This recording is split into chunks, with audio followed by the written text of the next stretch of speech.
तो ये स्टोरी मुझे किसने सुनाई थी, मुझे नाम नहीं याद आ रहा, बट ये स्टोरी मेरे साथ रह गई है। दिल्ली में एक घर है, साउथ दिल्ली में कहीं है, और ये वैसा घर है जैसे होता है ना कि 80s में बने होते हैं, सिंगल स्टोरी के, थोड़े बड़े होते हैं, एक बड़ा सा गार्डन होता है, आगे एक बैकयार्ड होता है, पीछे घर के लेफ्ट और राइट में भी थोड़ा थोड़ा जगह छोड़ी होती है, पोर्ट जैसा।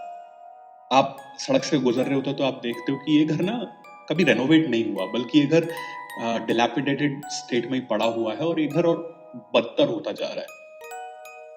तो हुआ ये कि फैमिली के जो एक पेट्रियार्क थे, कोई सरदार जी थे, वो उस घर में अकेले रहते थे, और वो उन्होंने ना सबको घर से एक एक करके बाहर निकाल दिया था। प्रॉपर्टी डिस्प्यूट भी हुए फैमिली में, वो उस घर में अकेले रहते थे। अब जब ये नई जनरेशन आई, जैसे उन्हें कभी कभी लगता है कि शायद एक मिसकम्युनिकेशन रह गया होगा जनरेशन के बीच में, जिसकी वजह से आज एक बूढ़ा आदमी जिसको थोड़े केयर की जरूरत है वो अकेला रह रहा है घर में। सो उन्होंने उनका हालचाल पता किया और पता पड़ा कि अंकल जी काफी बीमार थे, उनकी उम्र भी काफी हो चुकी थी। तो उनके पास गए, उनका ख्याल रखने लगे। तो वो अपना मतलब मिलते थे, थोड़ी गर्मजोशी दिखाते थे, लेकिन अंधेरा होने के बाद वो कहते थे कि अब आप लोग जाओ यहाँ से। एक बार उनके पोते ने बोला कि नहीं, हम रुक जाते हैं आपके साथ, या आप हमारे साथ चलो। बोले नहीं नहीं, तुम जाओ और कल आ जाना सुबह। तो हर बार ये करते, हर बार वो भेज देते। एक बार वो काफी बीमार पड़ गए, तो बच्चे घर पहुंचे, वाइफ भी थी इस बार पोते की। वो लोग बात कर रहे थे कि आप हॉस्पिटल चलो। तो वो बीमारी में पड़े हुए हैं, ही इज शिवरिंग, और वो कह रहे हैं कि पर इस घर को कौन देखेगा, घर को कौन देखेगा। पोता बोला कि आप चिंता मत करो, मैं हूं, हम लोग देख लेंगे। और जब पोते ने ये बात कही तो उस बूढ़े आदमी के मुंह से एक सेंटेंस निकला, और उसने कहा, बच्ची नहीं संभाल पाओगे।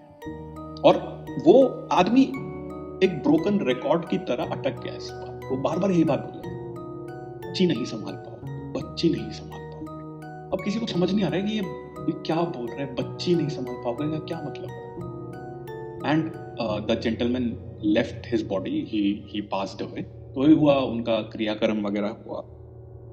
अब दिल्ली के अच्छे इलाके में प्रॉपर्टी है, आप कितना ही ये बात सोच लो कि हम आउट ऑफ लव किसी के लिए कर रहे थे, लेकिन एक सेल्फिशनेस होती है। आपको पता है कि यार इस प्रॉपर्टी की वैल्यू है। तो पोते ने सोचा कि चलो अब मैं भी यहाँ पे थोड़े दिन रह के देख लेता हूँ। तो अपना थोड़ा सामान ले आया, यहाँ जमा लिया, and he stayed a night.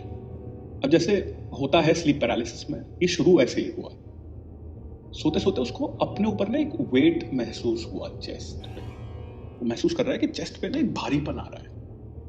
उसने अपना हाथ हिलाने की कोशिश की तो उसका हाथ नहीं हिल रहा था, जैसे उसका हाथ पकड़ रखा हो किसी ने, दोनों हाथ उसके पकड़ रखे हो किसी ने। और वो आंखें खोलता है तो क्या देखता है कि उसकी छाती पे एक औरत बैठी हुई है, और औरत ने एक शॉल ओढ़ रखा है पूरी बॉडी पे। उस औरत ने शॉल लपेट रखा है, उसका ऊपर बैठी हुई है। इस लड़के की हालत खराब है। अब ये उठने की कोशिश कर रहा है, फाइनली इसके हाथ उठते हैं, हाथों से धक्का मारने की कोशिश करता है, लेकिन तभी ये देखता है कि उस औरत ने शॉल के अंदर से कुछ निकाला है। और इस आदमी ने देखा कि उस औरत के हाथ में एक न्यूबॉर्न बेबी है, चादर में लिपटी हुई। और वो औरत उस बेबी को इसे पकड़ा रही है, पकड़ो इसे। जो पहली इंस्टिंक्ट लोगों की होती है ना हमारी, कि जब हम कोई बच्चा देखते हैं, चाहे आप में मदरली या फादरली इंस्टिंक्ट है या नहीं, एक प्रोटेक्टिव इंस्टिंक्ट जाग जाती है कि बच्चे को कुछ नहीं होना चाहिए। जब उस औरत ने बच्चे को ड्रॉप किया ना इसके ऊपर, हाथ उठे और इसने उस बच्चे को पकड़ लिया। तो अब इसने तो बच्चे को पकड़ा हुआ है, और वो औरत अपने दोनों हाथों से इसका गला दबा लिया, और अब ये कुछ नहीं कर पा रहा। इसके हाथ पे ना वो बच्ची चिपक गई है, ये चाह के भी उसे नहीं फेंक पा रहा है। तो अब इसके हाथ फंस गए, और वो औरत गला दबाई जा रही है, और एक तड़प रहा है दर्द, इसको सांस नहीं आ रही है, इसकी हालत खराब है। उस लड़के के हिसाब से ये चला होगा करीब आधे पौन घंटे, for 30 to 45 minutes it went on, और what it seemed like 30 से 45 मिनट तक चला है। उसके बाद अचानक से बच्ची और औरत दोनों गायब।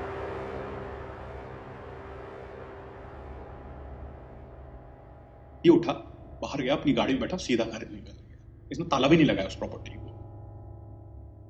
अगली सुबह हिम्मत करके आया, इसने आसपास के लोगों से पूछने की कोशिश की, तो इसको पता लगा कि इसके जो दादाजी यहाँ रहते थे, उनके रात को रोने की आवाजें आती थी, वो रोते थे रात को। और इसे समझ में आ गया कि क्यों रोते होंगे। इस एक्सपीरियंस के बाद हर कोई रोएगा।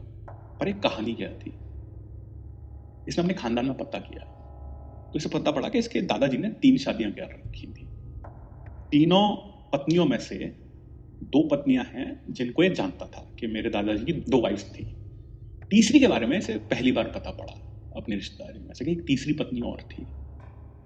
और ये पता पड़ा कि दादाजी को अपना वंश बढ़ाने का बहुत शौक था, खास करके लड़के चाहिए होते थे। तो जब तीसरी पत्नी पेट से हुई और तीसरी पत्नी की डिलीवरी हुई तो वो लड़की निकली, बच्ची निकली। तो दादाजी ने उस बच्ची को लिया और जाके खाली पड़े प्लॉट में गाड़ आए। और जब पत्नी को ये बात पता पड़ी तो लड़ाई हुई। थोड़े दिन बाद पत्नी पता नहीं कैसे, या तो बीमारी से या कमजोरी से चल बसी। उस दिन के बाद से वो दोनों उस आदमी के पास रोज आते थे। और उस दिन उसको, लड़के को समझ में आया कि वो बुढ़ा क्या बोल रहा था मरने से पहले, कि बच्ची नहीं संभाल पाओगे।